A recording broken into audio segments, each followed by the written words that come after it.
वक्त बना हुआ है। फिर से हरियाणा पर लौटते हुए अभी हरियाणा की टैली जो कह रही है 50 पर बीजेपी, कांग्रेस पार्टी 34, 16 सीटों का अंतर। अभी आप क्या देख रहे हैं, कितनी तब्दीली इसमें आने वाली है टैली में?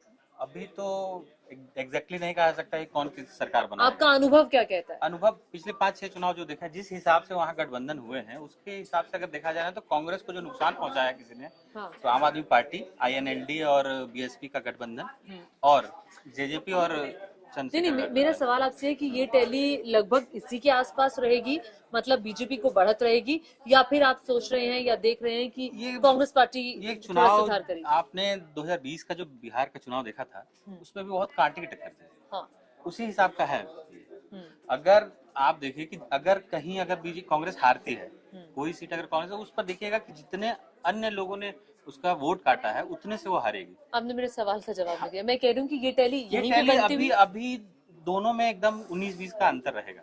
ठीक है। मैं आपको बताऊं, जो जिन 48 सीटों पर इलेक्शन कमीशन के मुताबिक बीजेपी आगे चल रही है उनमें जीत का अंतर जो है वो 800, 373, 431, 981 और 1000 सीटों के बीच का है। और अभी उनमें 19 राउंड की वोटिंग बाकी है, 2 से 3 राउंड की ही काउंटिंग हुई है। भूपेंद्र सिंह हुड्डा का एक बयान आया है, उन्होंने कहा कि हरियाणा में कांग्रेस पार्टी की सरकार बनने जा रही है।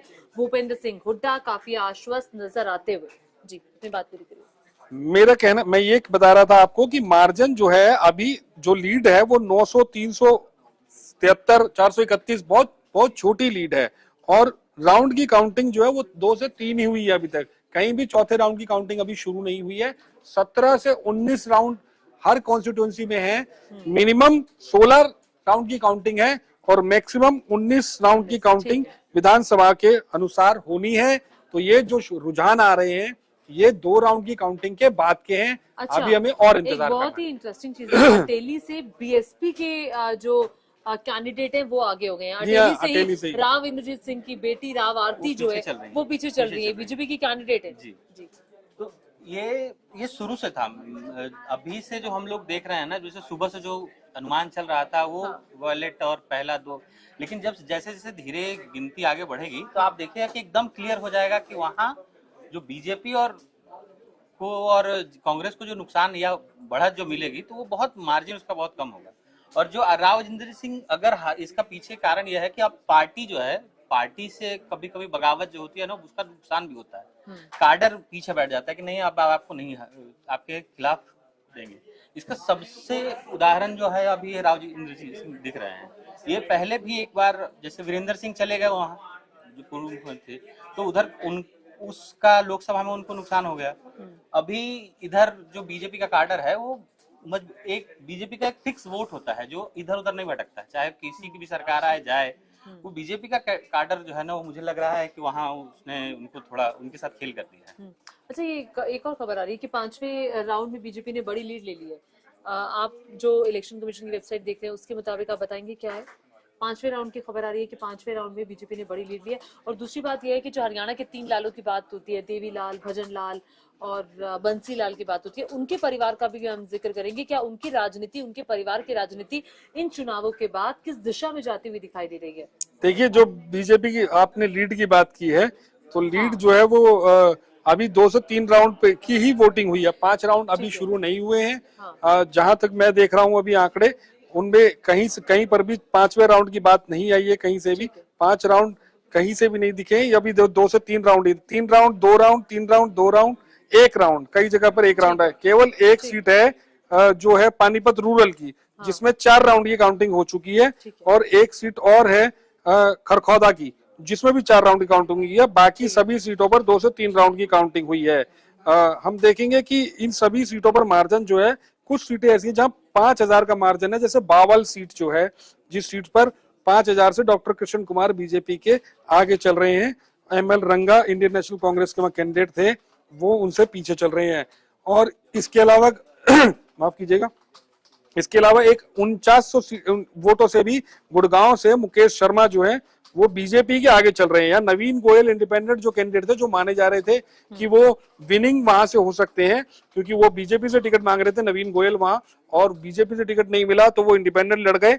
वहां की जनता ने भी ये बात बताई, कई हमारे रिपोर्टर जब फील्ड पे गए तो उन्होंने बताया कि नवीन गोयल को ही हम जिताएंगे। हाँ। अब वो 5000 वोटों से पीछे चल रहे हैं मुकेश शर्मा से, और जो बीजेपी के कांग्रेस के जो उम्मीदवार मोहित ग्रोवर वो तीसरे नंबर पर वहां पर है। ठीक है। तो मुझे ऐसा लगता है कि अभी थोड़ा सा इंतजार करना पड़ेगा। यहाँ पर अभी भी केवल 1 राउंड की वोटिंग हुई है और 16 राउंड की वोटिंग अभी बाकी है। कई जगह एक ऐसा है, ऐसी जी। सीट जो है वो सफीदों है, वहाँ हाँ, भी सफेदों। बहुत सफीदों, सुषमा स्वराज सफीदों से होती है। वहाँ वो हाँ, बहुत उनका ही गांव है। उनका मार्जिन इतना कम है, 76 वोटों का मार्जिन है चुनाव आयोग के अनुसार, तो वहाँ भी मामला तो बढ़ता यही सीटें हैं जहाँ पर खेला खेला होगा, होगा। किसी के साथ और भी आप खेला देखिए होगा। वहाँ इंडिपेंडेंट जसबीर जायसवाल जो है वो 4500 से ज्यादा वोट पा चुके हैं। ठीक है, ठीक है। इंडिपेंडेंट काफी खेल बिगाड़ रहे काफी हैं कई खेल सीटों बिगाड़ पर। रहे हैं, कांग्रेस और बीजेपी दोनों का, ऐसा नहीं है कि सिर्फ एक का है, दोनों का खेल बिगाड़ने में लगे हुए हैं।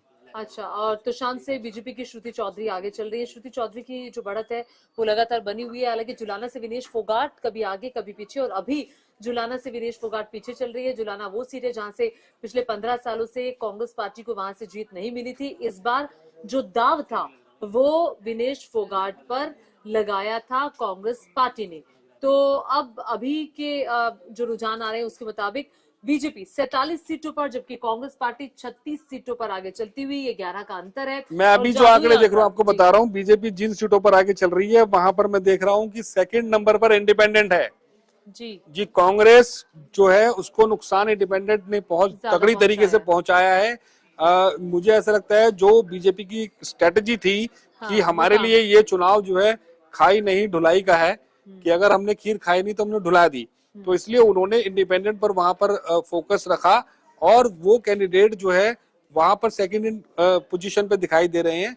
लेकिन शुरुआती रुझान है, अभी हमें इंतजार करना पड़ेगा, लेकिन नुकसान जरूर दिखा रहे कांग्रेस हैं। पार्टी के दफ्तर में जश्न शुरू हो गया है, बहुत जल्दी कर दी। मैंने पहले ही कहा था कि जब जब वो जल्दी जश्न शुरू करते हैं तब तब खेल बिगड़ जाता है। हाँ। मध्य प्रदेश का एग्जाम्पल रहा है कि वहाँ उन्होंने मध्य प्रदेश की तो खैर मैं बात ही नहीं करूंगा। मध्य प्रदेश के अंदर लोकसभा का चुनाव हो चाहे विधानसभा का चुनाव हो, वो एक अलग हवा के चुनाव में जाते हैं, और गुजरात और मध्य प्रदेश मुद्दों की राजनीति से अलग चुनाव के वो डिफरेंट चुनाव होते हैं। हाँ, वहाँ की राजनीति पर जो है एक यहाँ जो चुनाव था वो मुद्दों का चुनाव था, और इसी वजह से जो है यहाँ पर कांग्रेस ऊपर दिखाई दे रही है। अभी शुरुआत में तो बहुत ज्यादा ऊपर थी। अभी हमारे पास लोकसभा चुनाव से जो एक ट्रेंड शुरू हुआ है वो हरियाणा में बरकरार है।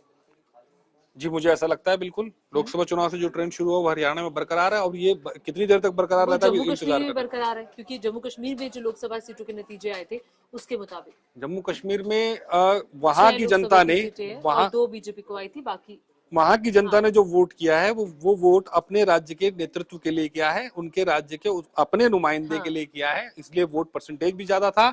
इसलिए सीटों पर जो असर दिखाई दे रहा है वो केंद्रीय पार्टियों से बनस्पत क्षेत्रीय पार्टियों को ज्यादा दिखाई दे रहा है।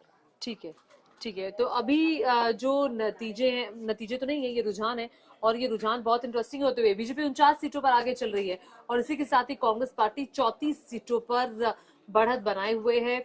INLD जो